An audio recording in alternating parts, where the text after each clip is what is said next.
اللہ کے عباد الرحمن، اللہ کے بندے، خاص اللہ کے بندے، اللہ کے چہیتے بندے، اللہ کے محبوب بندے کیسے ہوتے ہیں؟ اس کو پڑھیے اسی طریقے سے کہ دل میں ارادہ رکھیے، کم سے کم امنگ اور آرزو تو ہو کہ ہم بھی اللہ تعالی ہمیں توفیق دے کہ ہم ایسے ہی بننے کی کوشش کریں۔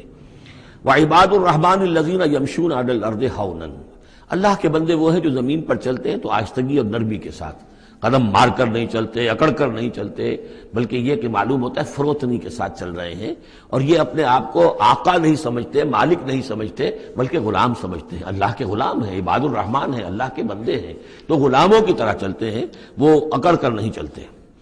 وَإِذَا خَاطَبَهُمُ الْجَاهِلُونَ قَالُوا سَلَامًا، ایک ان کا وصف یہ ہے کہ جب جاہل لوگ، اجڑ لوگ، مشتعل مزاج لوگ خام خواہ ان سے الجھنا چاہیں، بحث و مباحثے میں انہیں جو ہے وہ خام خواہ الجھانا چاہیں تو وہ کہتے ہیں سلام، وہ الجھتے نہیں ہیں، بحث و تمہیز کے اندر نہیں۔ جب وہ دیکھتے ہیں کہ ایک شخص بحث پر اتر آیا ہے، وہ اب بات سمجھنا نہیں چاہتا، اس کے اوپر ضد جو ہے وہ مسلط ہو چکی ہے، تو اب خام خواہ اس کے ساتھ وہ الجھے رہنا، جس کو ہم کہتے ہیں ہمارے ہاں وہ پنجاب میں یہ سینگ پھنسا کر آدمی جو ہے وہ اپنا وقت ضائع کرے، اس کا بھی وقت ضائع کرے، کوئی فائدہ نہیں۔ میچور آدمی یہ کہ دیکھے اگر تو واقعی یہ بات سمجھنا چاہ رہا ہے تو سمجھائے، نہیں سمجھنا چاہتا، اس کی اصل میں نیت ہی نہیں ہے، تو پھر خام خواہ اس کے ساتھ الجھنے کا فائدہ نہیں۔ والذین یبیتون لربہم سجدا وقیاما، اور وہ لوگ کہ جو راتیں بسر کرتے ہیں اپنے رب کے لیے سجدے اور قیام میں۔ یہاں وہ بات بہت واضح ہو گئی، جہاں تک 5 فرض نمازیں ہیں وہ تو فرض ہیں، وہ تو تعمیر سیرت کی بنیادیں ہیں، ان کی تو مداومت کرنی ہے۔ والذین یحافظون والذین هم علی صلواتہم یحافظون، لیکن یہ لوگ جو ہیں جن کے دل آشنا ہو گئے ہوں اللہ سے، اگر یہ اللہ کے ساتھ دوستی ہو چکی ہو، تو پھر یہ کہ رات کا وقت ہوتا ہے کہ جس میں وہ پھر بندہ اٹھتا ہے، کوئی دیکھ نہیں رہا ہے، لوگ سوئے ہوئے ہیں، کوئی ڈسٹربنس نہیں ہے۔ خیر ہماری تو آج کل شہری زندگی میں راتوں میں بھی ڈسٹربنس رہتی ہے، لیکن یہ کہ عام طور پر بہرحال دن کے مقابلے میں تو ایک سکون کی کیفیت ہوتی ہے، اس وقت اپنے رب سے راز و نیاز کی باتیں، کبھی اس کے سامنے کھڑے ہیں، کبھی سر بسجود ہیں۔ والذین یبیتون لربہم سجدا وقیاما والذین یقولون، اور وہ کہتے رہتے ہیں سب کے باوجود، ربنا اصرف عنا عذاب جہنم، اے رب ہمارے عذاب جہنم کو ہم سے پھیر دے، دور کر دے۔ یہ سورہ نور میں بھی ہم نے پڑھا تھا کہ وہ ساری شخصیت جو ہے بیان کرنے کے بعد وہ اس کے بعد بھی لرزاں و ترساں رہتے ہیں۔ یوما تتقلب فیہ القلوب والابصار، ڈرتے رہتے ہیں اس دن کے خیال سے کہ جس میں نگاہیں اور دل الٹ دیے جائیں گے قیامت کے دن سے۔ ان عذابہا کان غراما، یقیناً اس کا عذاب جو ہے وہ چمٹ جانے والی شے ہے۔ انہا ساعت مستقر و مقامہ، پروردگار وہ جگہ جہنم جو ہے یقیناً بہت بری جگہ ہے، مستقل قیام کے لیے بھی اور تھوڑی دیر کے لیے بھی۔ جو میں نے عرض کیا تھا کہ دنیا میں بری سے بری جگہ بھی جو ہے اس میں بھی آپ تھوڑی دیر کے لیے جائیں گے تو ریکریشن ہو جائے گی چینج کی وجہ سے، اور اچھی سے اچھی جگہ جو ہے اس میں بھی مستقل رہنا پڑے تو پھر اس کے اندر کوئی حسن اور کوئی جو ہے دلچسپی باقی نہیں رہے گی۔ تو اس کے بجائے جو جنت کا اور جنت کا تصور دیا جا رہا ہے، جنت اتنی اچھی جگہ ہے کہ مستقل طور پر رہنے کے باوجود اس کی دلچسپیوں میں، اس کی رعنائیوں میں کوئی کمی نہیں ہوگی، اور جہنم اتنی بری جگہ ہے کہ ایک لحظے کے لیے بھی کسی کا قدم وہاں گیا تو وہ اپنی پوری جو ہے سختی اس کے اوپر ظاہر کر دے گی۔ والذین اذا انفقوا لم یسرفوا ولم یقتروا وکان بین ذلک قواما، اور وہ لوگ کہ جو خرچ کرتے ہیں تو نہ تو وہ اسراف کرتے ہیں اور نہ ہی بخل سے کام لیتے ہیں، بلکہ اس کے بین اعتدال جو ہے واقعہ یہ ہے کہ دنیا کا مشکل ترین کام ہے، توازن اور اعتدال۔ ظاہر بات ہے یہ لوگ جو میچور ہیں، سمجھدار ہیں، اب ان کے ہاں یہ ہوگا کہ ان کے اس خرچ کرنے کے معاملے میں بھی اعتدال ہوگا۔ والذین لا یدعون مع اللہ الہا آخر، 3 کبیرہ گناہ وہ ہیں جیسا کہ ہم نے پڑھا ہے سورہ نساء میں بھی، ان تجتنبوا کبائر ما تنہون عنہ، تو بڑے بڑے گناہ وہ کون سے ہیں کہ جن سے اگر تم باز رہو تو باقی چھوٹے گناہ تو اللہ تعالیٰ جو ہے وہ معاف بھی کرتا رہے گا۔ اور ان میں سے سب سے بڑا تو 2 مرتبہ فرمایا شرک، اور شرک کے بعد پھر قتل ناحق اور پھر زنا، یہ 3 ہیں۔ قتل ناحق سے بھی در حقیقت تمدن کی جڑ کٹ جاتی ہے، اور زنا سے تمدن جو ہے وہ سڈاس بن جاتا ہے، پھر اس کے اندر گندگی ہو جاتی ہے۔ تو اس حوالے سے یہ 3 چیزیں یہاں بیان کی جا رہی ہیں۔ والذین لا یدعون مع اللہ الہا آخر، وہ لوگ کہ جو نہیں پکارتے اللہ کے ساتھ کسی اور معبود کو۔ ولا یقتلون النفس التي حرم اللہ الا بالحق، نہ ہی قتل کرتے ہیں کسی جان کو جس کو کہ اللہ نے محترم ٹھہرایا ہے مگر حق کے ساتھ۔ قتل کے بدلے قتل والا معاملہ ہے، یا مرتد کا قتل ہے، یا زانی شادی شدہ کا رجم ہے، جو بھی ہے. ولا یزنون، نہ وہ زنا کرتے ہیں.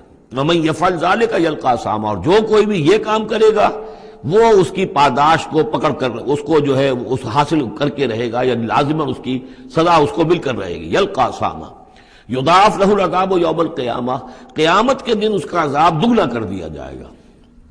یہ آیت اس اعتبار سے بہت اہم ہے کہ منکرین حدیث نے بہت شور مچایا ہوا ہے کہ قرآن مجید میں کہیں عذاب قبر کا کوئی تذکرہ نہیں ہے، صراحتاً واقعتاً نہیں ہے، احادیث میں بہت تفصیل ہے، لیکن یہ کہ یہ مقام ایسا ہے کہ جس سے ثابت ہوتا ہے کہ قیامت کے دن سے پہلے بھی عذاب ہے.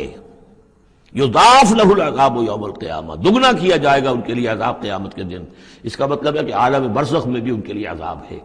اور جو فرمایا گیا ہے کہ یہ جو قبر کا گڑھا ہے یا یہ جہنم کے گڑھوں میں سے ایک گڑھا ہے، اور یا جنت کے باغیچوں میں سے ایک باغیچہ ہے، اور یا تو وہاں ایک کھڑکی کھول دی جاتی ہے جنت کی جہاں سے ٹھنڈی ہوائیں اور خوشبوئیں آتی رہتی ہیں، اور یا یہ کہ کھڑکی کھول دی جاتی ہے جہنم کی طرف کہ جس سے آگ کی لپٹ اور گرمی جو ہے اور لو جو ہے وہ آتی رہتی ہے.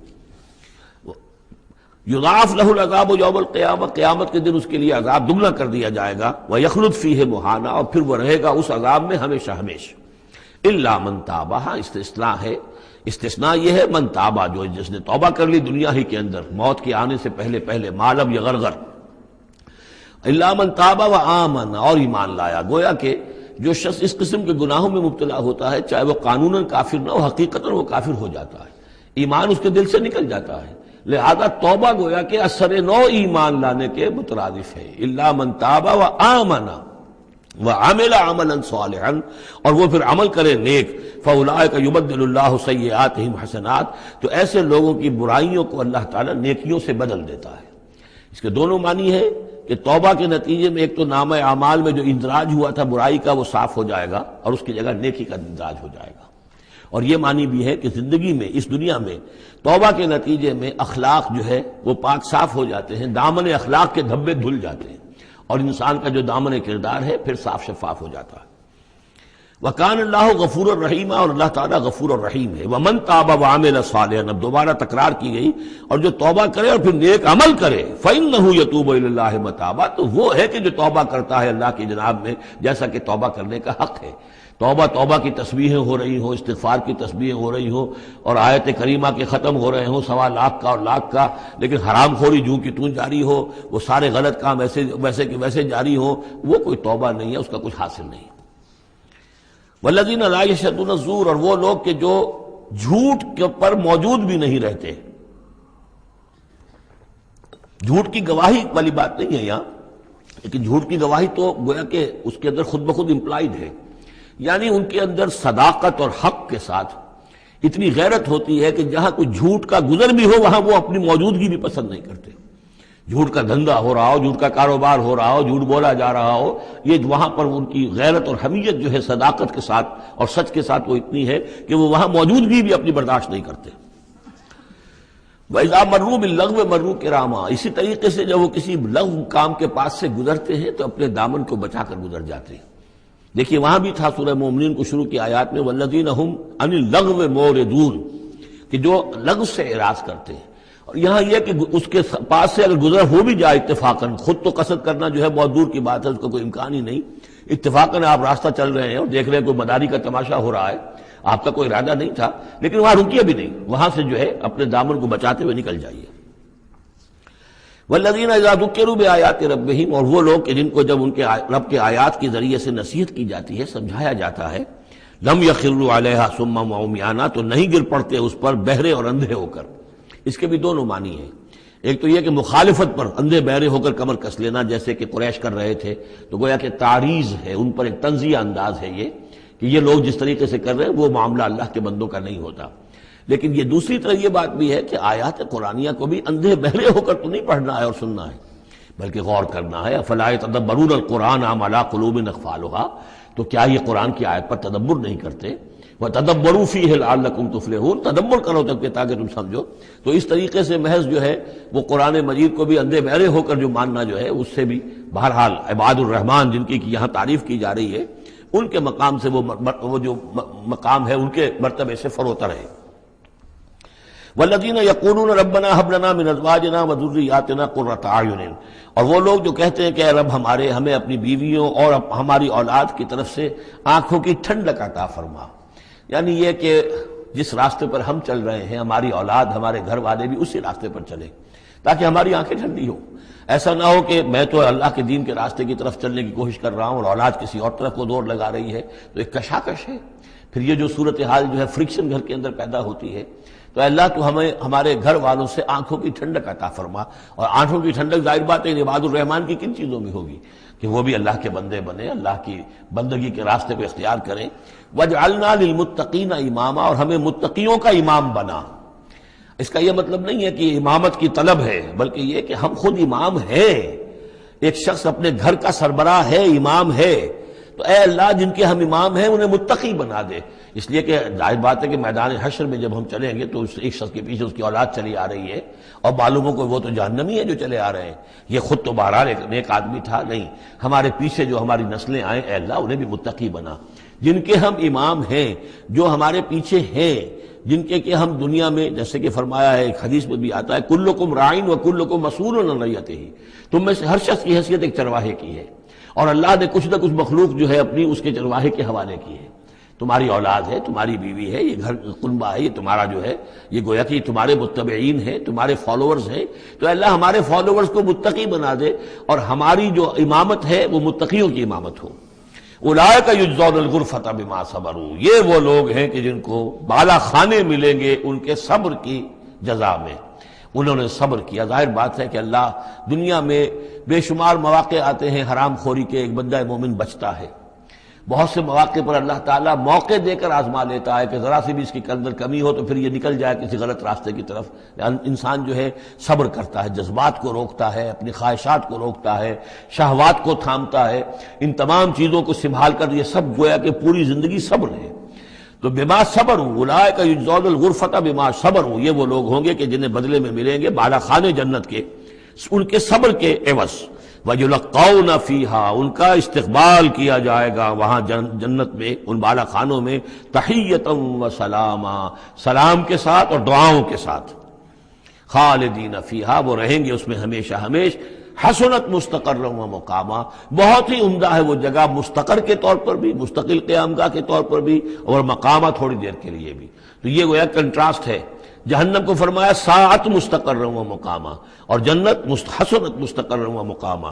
قل ما یعبأ بکم ربی، اے نبی ان سے کہہ دیجئے میرے رب کو تمہاری کوئی پرواہ نہیں ہے۔ یہ نہ سمجھو کہ میں تمہارے پیچھے اپنے آپ کو ہلکان کر رہا ہوں، تو میرے رب کو کوئی تمہاری ضرورت ہے؟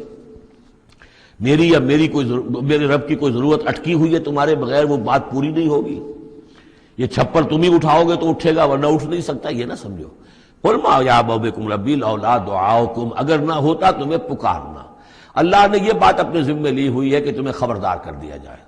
اللہ تعالیٰ وما کنا معذبین حتی نبعث رسولا، ہم عذاب نہیں بھیجتے رہے جب تک کہ رسول کو نہ بھیج دیں، اس لیے مجھے بھیج دیا ہے، میں لگا ہوا ہوں اس کے حکم سے۔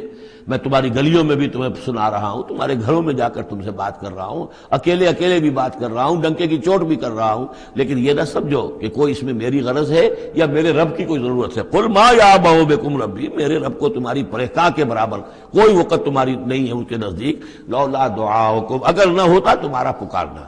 فقد کذبتم، تو دیکھو تم نے جھٹلا دیا ہے۔ فسوف یکون لزاما، اب عنقریب یہ تمہارے ساتھ چمٹ کر رہے گا، یعنی یہ کہ اس کا جو عذاب ہے، اس کی جو پاداش ہے وہ تمہیں مل کر رہے گی۔